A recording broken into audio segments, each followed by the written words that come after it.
एक विशेष बात है सत्संग की। जैसे व्यक्ति दुकान का काम करता है, परीक्षा के समय विद्यार्थी पढ़ाई करता है, शादी विवाह के समय घर के व्यक्ति सब आवश्यक कार्य में व्यस्त रहते हैं। सीजन के समय हो, दीपावली के समय मिठाई की दुकान पर, परचून की दुकान पर बहुत लोग व्यस्त देखे जाते हैं। इतना व्यस्त देखे जाते हैं कि 10-10, 5-5, 10-10 व्यक्ति दुकान पे काम करते हैं, फिर भी उनको समय नहीं मिलता है।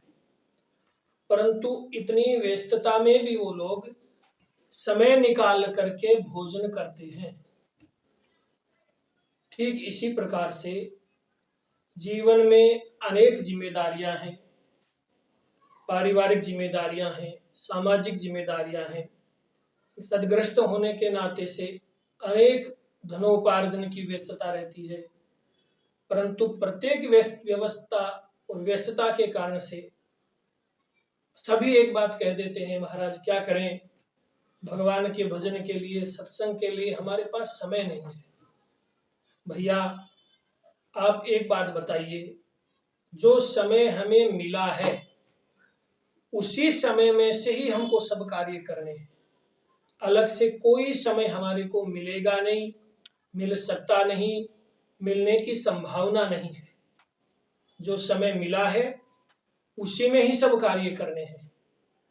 जो समय हमें मिला है उसी में स्नान भी करना होता है, भोजन भी करना होता है, शयन भी करना होता है, लौकिक व्यवहार भी निभाना होता है। तो जैसे जो मिले हुए समय में से आप लोग अपनी स्नानादि क्रिया, भोजनादि क्रिया, शयनादि क्रिया अथवा तो अनेकानेक बात, व्यवहारिक बातें आप निभाते हो, वैसे ही उसी समय में से कुछ समय आप भगवान के भजन के लिए निकालें तो ये जीवन में बहुत लाभदायक होगा।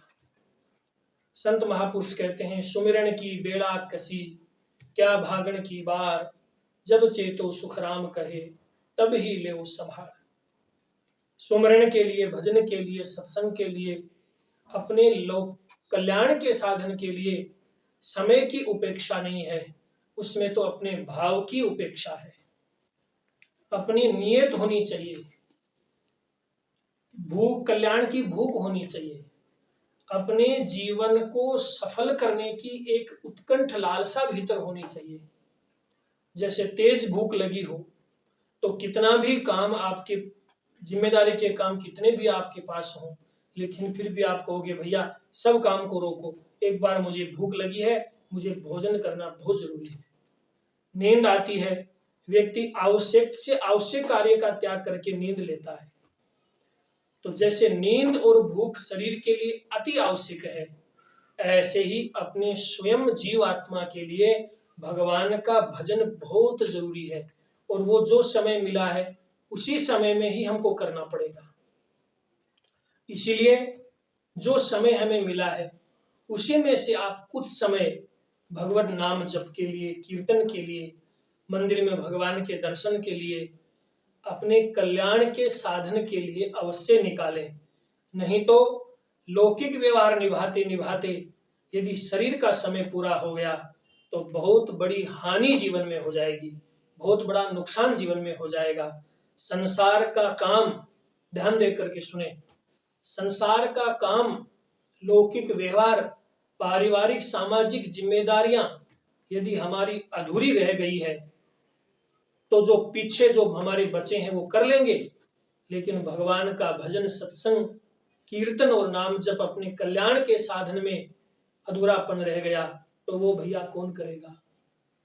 हम देखते हैं प्राय समाज में बेटी का विवाह तय हो गया, बारात आ गई है, मंडप सज गया, अनावश्यक किसी भी कारण से पिता का देहावसान हो गया, फिर भी समाज के, परिवार के लोग मिलकर के उस बेटी को विदा कर ही देते हैं। तो संसार का काम बाकी नहीं रह सकता, और रह गया तो जो पीछे बचे हैं वो कर लेंगे, लेकिन भगवत भजन बाकी रह गया वो हमको खुद को ही करना पड़ेगा। इसलिए अपने लौकिक व्यवहार को निभाते हुए अपने पारमार्थिक व्यवहार को गौण मत कीजिए। आप जो समय संसार के लिए, व्यवहार के लिए, लौकिक व्यवहार के लिए निकाल रहे हैं, वैसे ही थोड़ा सा समय आप भगवत भजन के लिए निकाल लीजिए। संत महापुरुष कभी नहीं कहते आप गृह त्याग करके बाबा जी बन जाएं, कि संन्यास ले लें, कि जिम्मेदारियों से भगे। नहीं, संत तो कहते हैं हाथ काम मुख राम, हृदय सांची प्रीत, दरिया सच्चा गृहस्थ की आई है उत्तम रीत। हाथ से काम कीजिए, अपनी जो जिम्मेदारियां मिली है उनको पूर्ण कीजिए, लेकिन वाणी से निरंतर भगवान नाम जप कीजिए। ये बहुत बड़े लाभ की बात है। जैसे छोटे बालक घर में गुल्लक रखते हैं, उसमें कभी 1 रुपया बचत का डालते हैं, कभी 2 रुपया डालते हैं, कभी 10 रुपया डालते हैं, कभी 20 रुपया डालते हैं। पर वही गुल्लक जब 1-2 साल बाद में अति आवश्यकता के अनुसार जब उसको खोला जाता है, तो उसमें 1000, 2000, 3000, 5000 के इकट्ठा पैसे उसमें से निकलते हैं और एक आर्थिक परेशानी को दूर करने का समाधान मिल जाता है। ठीक इसी प्रकार से हम थोड़ा थोड़ा भी, कुछ क्षण भी हम सत्संग भजन स्वाध्याय नाम जप कीर्तन करेंगे, तो एक दिन इतना बड़ा खजाना इकट्ठा हो जाएगा कि जब जीव अंतिम समय में संसार की सारी व्यवस्थाओं को अनायास छूट जाएंगे या त्याग करके जब जाएगा, तो उसके पास में आगे के लिए जो एक पारमार्थिक संपत्ति, भजन रूपी संपत्ति उसके पास में होगी, तो उसका आगे का मार्ग बड़ा आनंददायी होगा, बड़ा सुखदायी होगा, बड़ा आनंद और सुखदायी और शांति में उसका आगे का मार्ग होगा। इसलिए भजन को गौण मत कीजिए, भजन को असली कमाई समझ करके आप अपने जीवन को भजन साधन में जरूर प्रवृत्त कीजिए। और एक मेरी विनंती यही है, साधन बाल्य अवस्था से ही प्रारंभ कर देना चाहिए।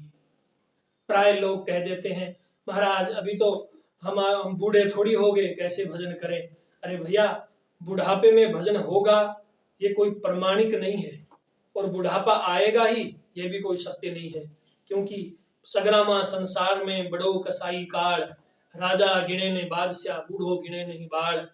कितने बालक ऐसे हैं जो युवावस्था में ही मृत्यु को प्राप्त हो जाते हैं, कितने ऐसे मनुष्य हैं जो किशोरावस्था में ही मृत्यु को प्राप्त हो जाते हैं।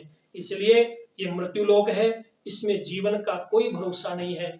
हम जी चुके हैं, कितनी उम्र हमने अभी तक हमारी बीत चुकी है, ये तो हमारे पास में प्रमाण है, लेकिन कितना हम आगे और जी सकते हैं इसका कोई प्रमाणिकता से सर्टिफिकेट जारी नहीं कर सकता।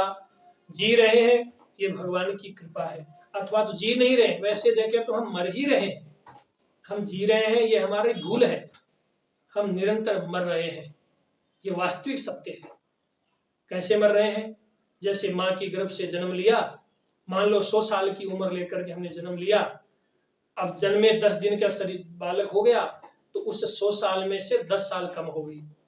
50 साल के हो गए तो जीवन में 50 वर्ष कम हो गए, 20 साल के हो गए 20 साल कम हो गए। अभी 1 घंटे पहले हम लोग सब साथ में बैठे हैं, अब 1 घंटे बाद में 1 घंटा हमारा मर गया, जीवन का 1 घंटा हमारा चला गया। इसलिए मृत्यु क्षण क्षण, निरंतर क्षण क्षण मृत्यु हमारी हो रही है, हम मृत्यु की ओर हमारा गति हो रही है। हमारा जीवन का प्रवाह है हमेशा काल की ओर चल रहा है, और हम एक भ्रम पाल के बैठे कि हम जी रहे हैं, जी नहीं रहे, हम मर रहे हैं। इसलिए हमेशा मरणासन अवस्था में व्यक्ति को भगवत भजन भी अपने जीवन में साथ कर लेना चाहिए। ये चतुरों की चतुराई, बुद्धिमानों की बुद्धिमानी और समझदारों की समझदारी इसी में है कि इस मानव जन्म में संसार का व्यवहार निभाते हुए अपनी पारमार्थिक उन्नति का मार्ग भी प्रशस्त कर ले। यही समझदारों की समझदारी है, यही बुद्धिमानों की बुद्धिमानी है, और यही चतुरों की चतुराई है। और नहीं तो भैया इस अवसर को छोड़ दिया तो आगे चल करके फिर पछताने के अलावा कुछ हाथ नहीं लगेगा, और एक ही बात समझ में आएगी, हाय रे मैंने कुछ नहीं किया। इसलिए हमको पछताना न पड़े, पश्चाताप हमको न करना पड़े। इसलिए भगवान के द्वारा दिए हुए इस अवसर का, इस महान अवसर का सदुपयोग करके अपने जीवन के व्यवहार को निभाते हुए भगवत भजन में अपने आप को प्रवृत्त कीजिए, और जितना हो सके उतना भजन निरंतर करते कीजिए। घंटा, आधा घंटा, कुछ क्षण नाम जप कीर्तन करके अपने उज्जवल जीवन को, अपनी आध्यात्मिक उन्नति की ओर अपने जीवन को अग्रसर कीजिए। इसी शब्दों के साथ सादर हरिशरणम। जय श्री कृष्ण, जय श्री राधे।